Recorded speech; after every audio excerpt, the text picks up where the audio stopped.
The LNG backbone, Arctic energy as leverage.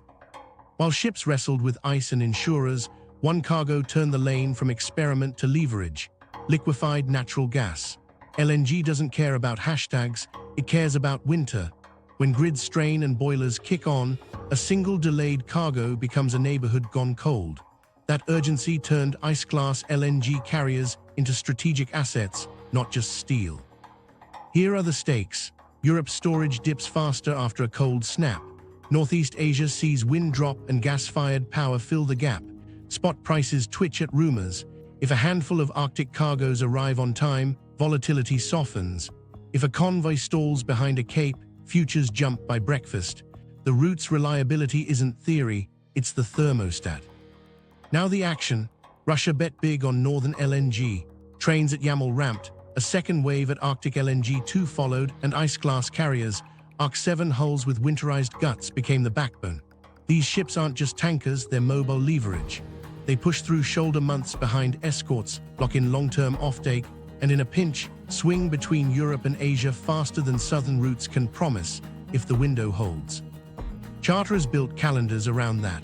A European utility lines up September cargoes as summer storage tops out, then counts on October runs to bridge the first frosts. An Asian buyer locks late-season liftings to buffer a wind lull. Each assumes escorts show, spoofing stays manageable, and ports don't tilt into shutdowns. Most weeks, it works. The weeks it doesn't echo for months. Sanctions carved strange paths through that map. Western companies stepped back. Carve-outs appeared for energy security. Sovereign insurers stepped in. A shadow segment grew, older hulls, obscure flags, but the real story stayed in the ice-class tier. Those Arc-7s, often tied to Russian projects with Asian partners, kept schedules that markets watched like weather. When a convoy froze for 48 hours, traders could measure it in dollars per million BTU before lunch. Price sensitivity made small incidents feel huge. A stern thruster fault on one carrier, a temporary pier restriction at a northern terminal, or a late convoy departure, tiny in a normal ocean, moved curves in winter. A micro-story, a cargo slated to land in Spain slips 3 days, a cold air mass locks over France, cross-border flows tighten, a power operator burns through reserves, a spot buy clears at a premium. Nobody on the bridge sees the trade. Everyone on the trading floor feels the helm twitch. Pipeline versus maritime leverage tilted too. Pipelines lock you to neighbors and politics. LNG moves the game to ships and slots. For Moscow, that meant an option: pressure via valves or prices via convoys. A slow convoy can be explained by ice, safely deniable and still effective. A fast conv, timed for market optics, can calm prices and build credibility with buyers who remember which cargoes didn't fail them. Hedging tested its limits. Some buyers booked swap options and flexible destinations, thinking they could reroute south if the north misbehaved. Then reality bit. An Arc-7 hull can't just pivot to the Suez in late October without burning schedule and fuel, and a replacement ship might not be ice-class for the return. The hedge looked neat on a desk and bent under polar night. Insurers watched with calculators. Every near miss and every spoofing flare added a premium tick. War risk labels hovered at the edge of the map, clauses multiplied for active U zones. A single season with 2 notable delays and 1 minor incident, even without hull loss, could reprice an entire winter. Reinsurers talked about correlation, weather, yield, and infrastructure hiccups moving together, and charged for it. Meanwhile, state-backed carriers widened the gap. Sovereign insurance, guaranteed access to escorts, and deep maintenance budgets meant their schedules held better. A private operator with thin margins blinked at a barometer drop. A state operator rolled behind a nuclear icebreaker with a pilot who knew every eddy. Markets learned to weight flags and partners in models, not just hulls and dates. Impact cascaded beyond LNG. Petrochemicals and fertilizers hitch rides on gas price expectations. A delayed Arctic parcel nudges ammonia margins. A rescheduled conv ripples through shipping availability in the Atlantic. Logistics managers start booking earlier, paying more for reliability, and writing contracts that prefer southern routes, unless a known ice-class fleet can prove a narrow window with documented backups. Predictability wins, even when it costs more on the ledger and less on the nerves. Here's the twist. The LNG backbone doesn't need to dominate volumes to shape leverage. It only needs to matter at the edges, those coldest weeks when demand spikes and storage lies. In that slice, an Arctic cargo is worth more than its tonnage. Its policy in a tank. A buyer who can count on 2 late September lifts through the north has bargaining power in August talks. A seller who can credibly deliver through early October holds the microphone when markets get loud. And remember the convoy at the top, the ghost GPS shift, the vanished stern light. When that happens to LNG in winter, the push and pull isn't just commercial. It's political pressure overlaid on a frozen map, which is why every party with skin in the game keeps one eye on ice forecasts and another on permits, pilots, and the quiet hum of arrays under the sea. The backbone holds until it doesn't, and everyone prices the possibility.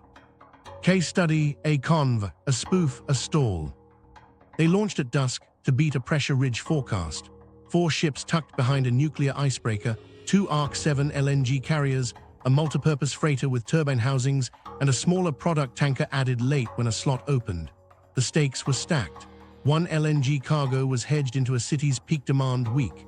The turbine housings had penalties if the plant missed its installation window. Insurance riders expired in 6 days. A polar low spun at the edge of the chart, like a rumor with teeth. For the first 12 hours, it worked. The Escort carved channels through rotten flows, pushing brash aside in a rolling wall. The Convoy paced a steady 7 knots, then 8. On the freighter's bridge, the mate logged barometer drops and watched the stern light ahead dip, vanish, and reappear through streaks of ice fog. The pilot murmured distances in a calm voice, a metronome in gray. Then the first nudge, course over ground shifted 2 degrees right with no helm change. The Icebreaker's AIS plot stuttered, then jumped 50 meters off the lead. The mate cross-checked radar, which painted true. GNSS insisted the Convoy was drifting toward a shoal fringe they'd been cleared to avoid. The pilot told them to hold the Escort's wake. The captain ordered radar ranges to the flow edge and kept the Doppler bottom track as the truth, the log filled with screenshots. Radio chatter thickened. The tanker's bridge reported losing 3 AIS contacts. The Icebreaker's voice cut through, maintained spacing, tightened to 3 cables, no independent maneuvering. Behind the clipped orders was something else, delay. The Escort had slowed, then slowed again. A satellite call went ashore, and 10 minutes later the Icebreaker announced a corridor adjustment. Nobody argued. They fell into line like beads on wire. Second hit, the polar low arrived early, a snow wall that erased the horizon. Wind funneled through a cape and compressed the pack. Growlers rode low in the churn, impossible to see until they thumped the hull. The freighter felt a dull knock to port. Down below, the steering gear monitor flickered. The chief engineer called up. Rudder response is slow to starboard, checking hydraulics. The captain asked for a test swing. The wheel lagged, then caught. Acceptable in open water, dangerous in a line of steel in ice. The Escort reprioritized. The tanker, light and skittish, needed shepherding. The LNG carriers had the mass and the kit. The freighter sat in the unlucky middle, heavy enough to plow brash, not agile enough to dodge a wayward flow if spacing collapsed. The pilot recommended tightening formation. The captain asked for permission to drop astern temporarily to work the rudder. Denied. Maintain position in convoy. Communications degraded. VHF hissed. The backup satphone dropped twice. The Icebreaker's corrections came clipped and more frequent. Adjust starboard 10, now port 5, reduced to 5 knots. The mate's pencil blunted from constant plotting. GNSS drifted again, this time sliding them outside the approved corridor on paper. The inertial held steady. The captain ordered continuous screen capture. He'd need a trail if a claims manager later called it deviation. The tanker called a near miss. Rudder yawed, stern swung, spacing shrank. The LNG carrier ahead bled speed to avoid a nudge, dominoes in slow motion. The freighter took another hit under the quarter, a growler shearing a steering gear line bracket. The chief's voice lost its calm edge. Pressure drop on starboard circuit, switching to port pump, we've got a weep. The captain radioed the Escort, request temporary shelter to effect repair. Silence stretched, then a flat reply, negative, maintain. Weather window closing. Impact cascaded. The convoy slowed to 3 knots, then held position as the Escort radioed a safety pause. Engines idled, hulls hummed, and the pack pressed in. 40 minutes became 90. The freighter's steering held on the backup pump. The chief rigged a temporary brace with steel strap and prayer. The LNG carriers watched boil-off calculations tighten. Every hour lost at slow speed burned fuel they had planned to regasify. A trader ashore watched a winter curve tick upward. Onshore, insurers reacted faster than the ice moved. An underwriter issued a notice. Due to confirmed GNSS anomalies in the sector, war risk and navigation exception clauses under review pending incident reports. Another flagged a provisional freeze on new Arctic-bound binders until clarity emerged. Brokers pinged operators for status. The words "active U zone" crept into emails like frost. Decision time split the convoy's logic. The Icebreaker offered a choice: follow blindly through a newly designated local corridor derived from corrected navigation sources, or hold for a wider daylight lead but risk the polar low's full turn. The LNG captains opted to follow. Cargo sensitivity and propulsion capability made the call. The tanker, lighter and nervous, chose to hold and drift in the bubble. The freighter's master looked at his jury-rigged steering, nodded to the pilot, and took the Icebreaker's wake. They crept forward, the escort threaded by radar, inertial and local beacons the convoy couldn't see. GNSS still lied, AIS still blinked. The freighter's wheel felt gummy right, crisp left. Twice the captain asked for micro-corrections and got a single word back: trust. He did, because there wasn't an alternative that didn't end in steel and ice arguing about physics. After 6 hours, they cleared the worst of the pack. The polar low slid east. The tanker, which had held, now needed priority to exit a pressure squeeze forming behind a cape. The escort reverse sequence, nudging it out like a hand reaching into a grinder. Total delay, 16 hours. The LNG carriers reworked arrival windows. The freighter logged the incident with photos, pressure curves, and a tired signature. The aftermath moved faster than the ice had. Insurers froze coverage renewals pending data. Charterers issued force majeure notices to cover penalties upstream.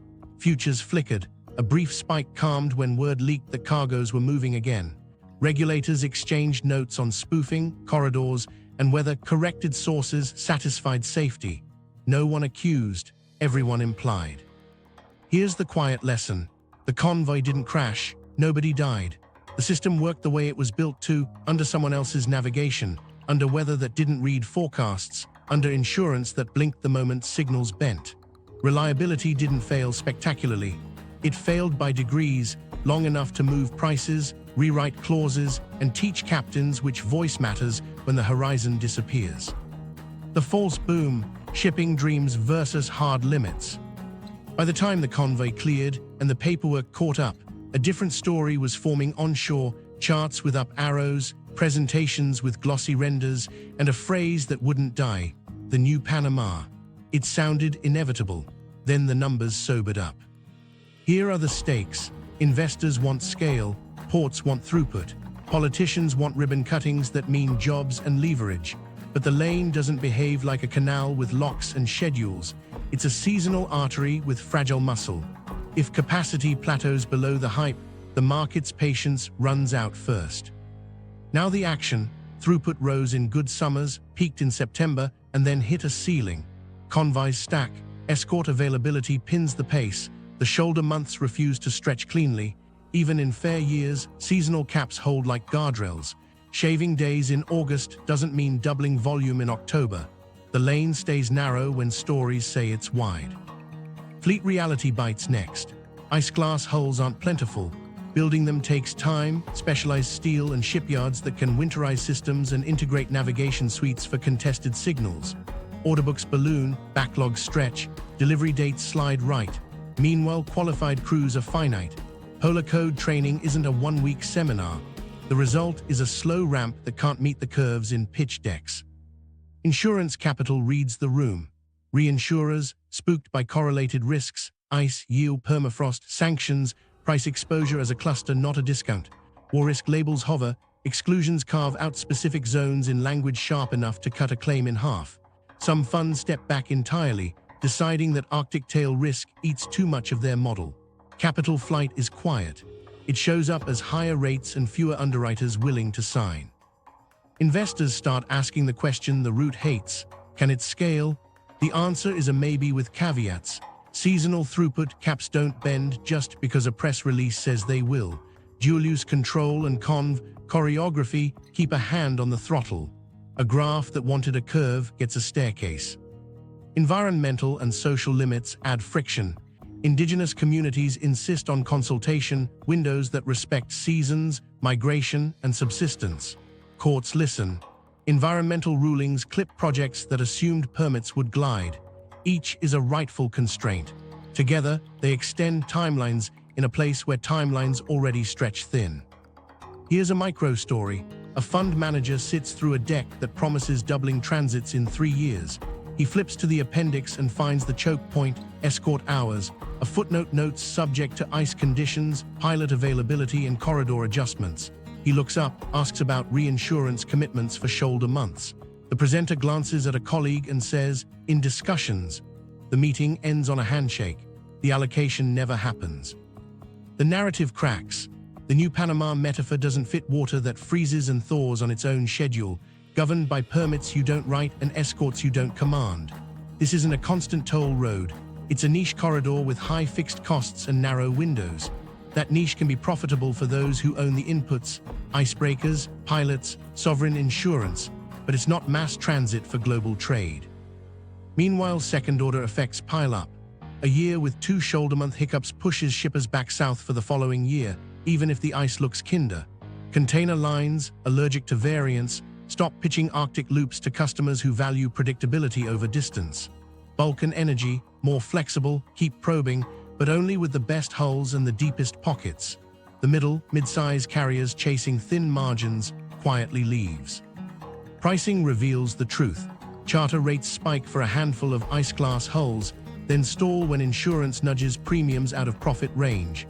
Financing dries for speculative builds that can't guarantee year-round earnings. A few state-backed projects proceed, governments absorb shock better than spreadsheets, but private capital insists on returns the Arctic refuses to guarantee. Impact lands as a reset. The route doesn't vanish. It becomes what it always was beneath the hype, a strategic seasonal option with outsized political weight and limited commercial scale. Russia and China can make it work for their aims because they own pieces others rent. Western carriers use it sparingly when contracts and weather align. Everyone else watches the highlights and reads the footnotes. What nobody knew during the boom headlines was how stubborn the hard limits would stay. Seasonal caps don't care about enthusiasm. Crew pipelines expand slower than order books. Reinsurers remember every incident longer than a news cycle. And every year the narrative overpromises, the next year's money trickles in warier. Here's the twist. In that gap between dream and ceiling, escalation risks step forward. When volume can't rise, leverage tries to. Control becomes the growth strategy. And that's when a route sold as a shortcut turns into a pressure point, priced by scarcity, policed by those who hold the keys. Tripwires, accidents, misreads, and military bleed-over. While investors argued scale, the map accumulated frictions you can't spreadsheet away, near misses, misunderstood signals, and military shadows drifting into commercial lanes. Up here, small errors don't stay small. They stack until someone reaches for a hotline. Here are the stakes. A warship passing unprofessionally near a convoy isn't a headline to the crew. It's a collision risk at 5 knots in a narrow lead. A masked exercise that looks like an ambush on a civilian radar screen sets nerves humming. Add SAR obligations. One distress call can hijack assets everyone assumed were there for deterrence. The people in that calculus aren't nameless. They're watchstanders holding 2 radios and a pencil that won't stay sharp. Now the action. A NATO patrol frigate tracks along a declared exercise box, its radar suppressing civilian clutter to focus on military returns. Unknown to the frigate, a commercial convoy skirts the boundary to avoid thicker ice. On the convoy's bridge scopes, the frigate's emissions bloom, drowning weaker AIS pings and painting a phantom silhouette that seems to turn toward them. The escort calls for steady course. The freighter's mate, remembering last week's spoofing, wonders if the turn is real. He tightens formation, which narrows margins, which raises the chance of a scrape if the lead breaks. 3 days earlier, something strange occurred near Headland. Coastal jamming pushed GNSS into chaos, and a weather balloon's transponder squawked erratically just as a military drone returned to base. The overlap turned private chat rooms into rumor mills. By the time the convoy met the patrol ship, everyone's threat filters were hot. The frigate's helmsman adjusted to give room. The convoy read it as a cut. Both sides logged safe conduct. Each told a different story in calm, precise language. Unknown to them, across the ice, a submarine worked under the marginal ice zone, plotting a route to avoid sonar exposure. Its patrol area intersected the convoy's projected path. Under-ice patrols aren't new. The mix is dense commercial traffic in seasons that used to be empty, and acoustic arrays listening so hard for one thing that they hear everything. A merchant shaft's change in RPMs reads like a signature shift. A sub's commander nudges depth to dodge. The convoy slows for a correction from the escort. Two worlds miss by a mile and feel like they missed by a meter.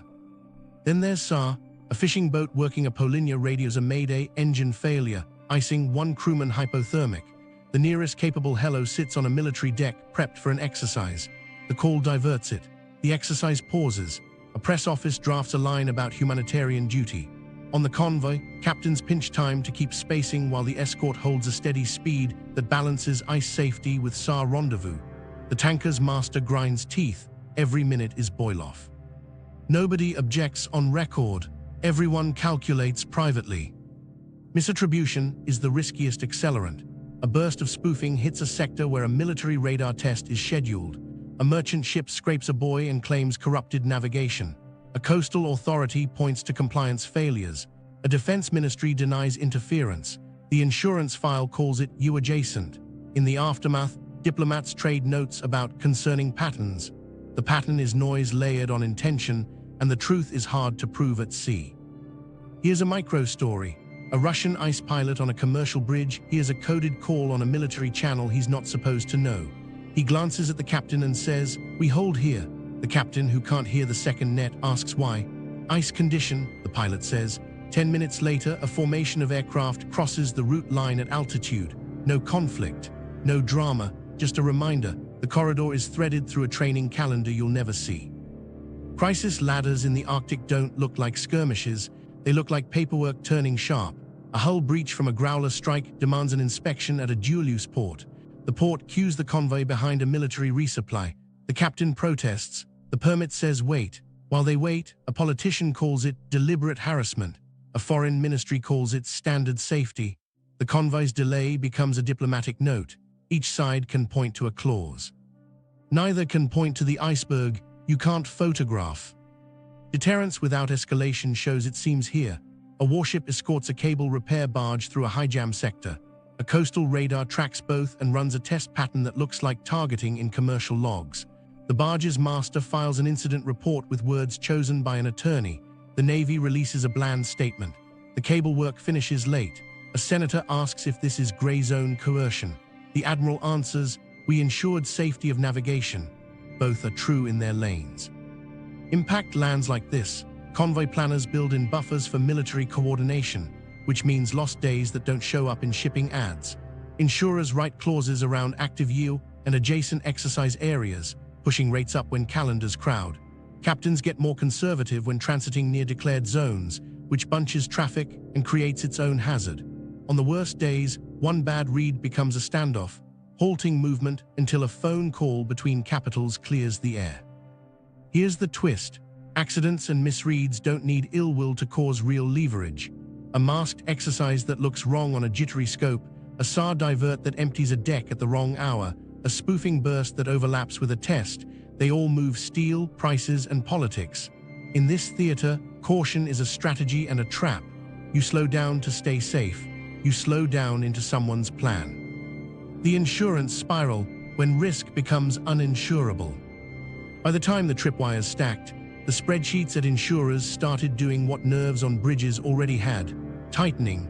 Underwriters live on patterns. The Arctic offered clusters, weather, electronics, infrastructure, and politics moving together, so premiums stopped reflecting single threats and started pricing the pile. Here are the stakes. If risk outgrows the math, the market doesn't say no, it says not at this price. Shippers can't lock coverage on terms they understand. Banks won't lend against cargoes they can't insure. The route doesn't close by decree. It shrinks to those who can self-insure or absorb shocks others can't. Now the action. War risk committees met after every spoofing flare and convoy stall. The labels crept, heightened risk zone, then active U adjacency, then exclusions keyed to coordinates that mirrored control areas. A clause appeared in binders from London to Singapore, GNSS-dependent navigation not recognized as sole source within designated sectors. Another required certified inertial systems, Doppler bottom track, and quarterly drills with audit rights. Compliance wasn't a checkmark. It was a moving target. Premiums jumped after incidents the way pressure rises before a freeze. A 16-hour stall in shoulder season, no hull loss, still nudged rates. Why? Correlation. Reinsurers saw the convoy delays overlap with a polar low and a port slowdown from permafrost maintenance.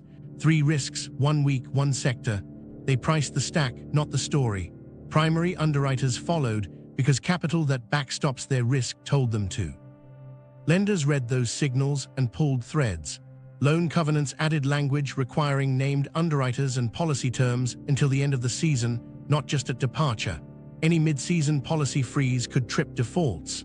Operators who survived on rolling coverage found themselves naked when a notice landed. Binders suspended pending review. Ships didn't stop moving. Balance sheets did. Self-insurance stepped in where states wanted cargoes more than clean ledgers. Sovereign pools covered fleets with strategic cargo, LNG, critical minerals, absorbing shocks private markets rejected. The effect was asymmetry. A state-backed carrier could sail under clauses that would bankrupt a private operator on a bad week. Markets noticed. So did captains, who started choosing flags with safety nets as carefully as ice charts. Here's a micro-story. An underwriter in the city stares at a file from last night's stall. The master logged inertial tracks, Doppler velocities, radar ranges, and every clipped correction from the escort. It's a model case. The insurer still issues a reservation of rights because the GNSS trace shows a corridor deviation. The master's evidence will win. The process will take months. Cash will move late. The next binder will cost more. Clauses hardened. Some policies excluded any incident within a radius of declared exercises, regardless of cause. Others stripped cover if ships failed to report GNSS anomalies in real time on specified channels. Failure to notice a spoof, by definition a stealth attack, became a post hoc fault. Operators hired third-party monitoring to prove vigilance. Another cost, another screen in the wheelhouse. Charter rates lost meaning at the edge. A headline day rate looked attractive until war risk add-ons and special deductibles ate the margin. Brokers started quoting landed reliability, not just price per day, an index that folded in insurer conditions, escort certainty, and corridor stability. The North did fine in July. October turned the same line into a dare. Cargo owners recalibrated. Predictability beat distance. A refinery willing to pay more for Suez learned it didn't lose money, it bought sleep. Contracts added Arctic clauses. If corridor status degrades or U advisories spike, the master may reroute south without penalty. Operators welcomed sanity, some charterers balked. The ones who refused found fewer ships at the pier. Reinsurance reluctance rippled outward. Capital with long memories stepped away from Arctic aggregates, pushing smaller underwriters to cap exposures or exit. Those who stayed demanded data, black boxes for navigation integrity, certified audit trails for drills, and direct access to bridge recordings after incidents. Masters felt watched by people who'd never felt a ship shudder on a growler. They logged cleaner. They didn't sleep better. Impact settled into a new normal. The route survived, but only for fleets that could meet rising equipment standards, live with constant audits, and weather sudden premium spikes without breaking. Everyone else used the window sparingly, then retreated south. The price signal didn't scream. It hummed, a steady note that said, "This corridor is for those who can float risk others can't." What nobody knew when the first summer transits made glossy spreads was how fast insurability would become the true map. Charts show lades and capes. Policies show which of those you can afford to cross. When the two diverge, steel doesn't decide, capital does. Here's the twist. The spiral isn't dramatic, it's attritional. A clause here, a surcharge there, a paused binder on a Wednesday. Add it up, and the Arctic becomes a niche for the subsidized and the sovereign, while private shipping returns to routes where the sky lies less and the paperwork argues less. The lane endures. The market quietly redraws around it.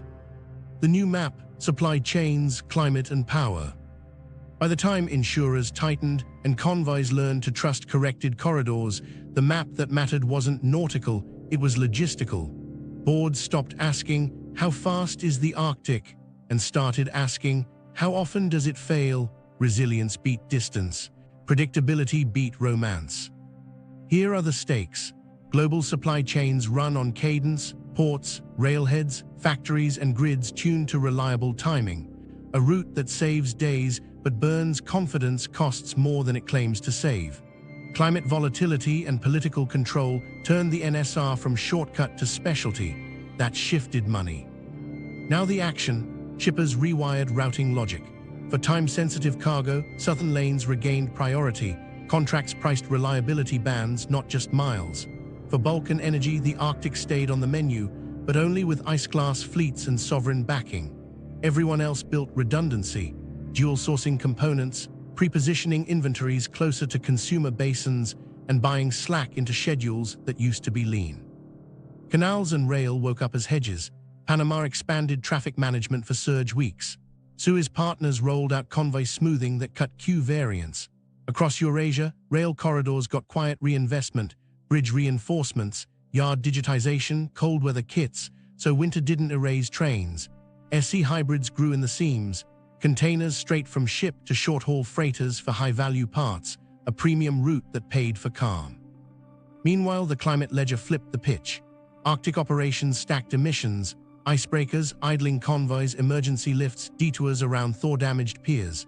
ESG committees noticed. The spreadsheet turned. The route that promised lower CO2 per ton-mile became higher CO2 per delivered, on-time ton in shoulder months. Companies with public targets wrote internal rules: Arctic use by exception, not default. Exceptions needed proof: window, escort, equipment, audit trail. Russia and China consolidated leverage in the gaps. Moscow's control let it meter throughput in narrow windows and trade predictability for price. China's fleet, financing, and science posture turned near-Arctic into a functional option a few weeks a year, just enough to hedge Malacca risk and whisper to markets that it could. That whisper shaped talks. A buyer who can take 2 late September cargoes north negotiates August differently. Allies pivoted to redundancy. The US, Canada, and Europe poured money into subsea cable hardening, alternate landings, and rapid repair kits staged in the North Atlantic and North Pacific.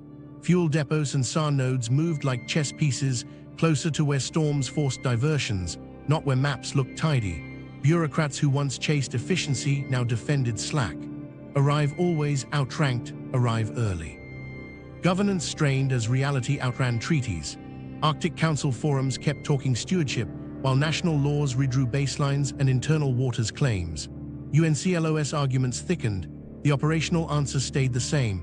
Whoever owns the icebreakers, pilots, and sensors owns the tempo. States tested fait accompli tactics in narrow windows: declare a corridor, escort a convoy, log compliance, repeat. Paper followed practice. Here's a micro story. A mid-size electronics firm in Germany drops a memo. Buffer stock raised from 8 to 15 days, supplier split between Vietnam and Poland, air bridge slots booked for quarter-end rushes. The CFO frowns at cost.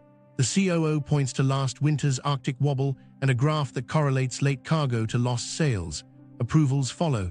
The Arctic didn't cause the change alone. It closed the case. Insurance finished what weather started. Reinsurers priced Arctic exposure like a portfolio of correlated bets: ice, yield, permafrost, sanctions, so premiums no longer looked like a discount for distance. State-backed carriers kept going. Private fleets treated the route as a niche.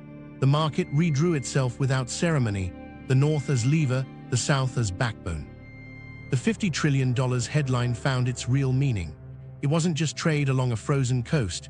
It was bargaining chips, cargoes, corridors, cables, and the data that flows through them. Control of even a sliver at the right moment priced everything else. A single escorted convoy of LNG on a cold week in October spoke louder than 100 summer transits in brochures. Impact settled into behavior. Supply chains built out detours in advance, not in panic. Governments funded ice class where strategy demanded, but didn't pretend that made the lane universal. Environmental limits stayed firm, indigenous consent shaped projects that moved at the speed of seasons. The Arctic became a specialized theater where power showed up as the ability to keep time when weather and law disagreed. And we loop back to the beginning. The route behaved like a trap because speed came packaged with someone else's permission and the climate's memory. The new map keeps that truth on the legend. Use the north when you must, own what you depend on, and never plan on a window you can only borrow. Resolution and meaning. The shortcut promised efficiency, but it traded away control to ice that remembers and to the capitals that choreograph its windows. If you want the throughline from Arctic leverage to Asia's winter energy spikes, the next film connects the dots. Subscribe for the maps that reveal who really holds the timer, and watch the follow-up to see how planners hedge when the cold starts calling.